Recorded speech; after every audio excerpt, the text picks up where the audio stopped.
এই ভাজা ইলিশ মাছের লেজা দেখে কি মনে হচ্ছে কোনো তেল বা ঝাল হবে? একদম না। আজ আমি আপনাদের শেখাবো বাংলাদেশের খুব ফেমাস রেসিপি ইলিশের লেজা ভর্তা।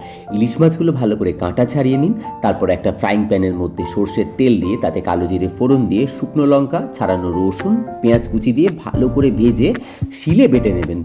তারপর সেই ছাড়ানো ইলিশ মাছের মধ্যে বাটা মশলাটা দিন, পেঁয়াজ কুচি, ধনেপাতা কুচি, কাঁচা লঙ্কা কুচি, স্বাদ মতো নুন, গন্ধরাজ লেবুর রস আর অবশ্যই বেশ খানিকটা সর্ষের তেল দিয়ে ভালো করে মেখে নিলেই কিন্তু রেডি হয়ে গেল আপনাদের খুব ফেমাস ইলিশের লেজা ভর্তা।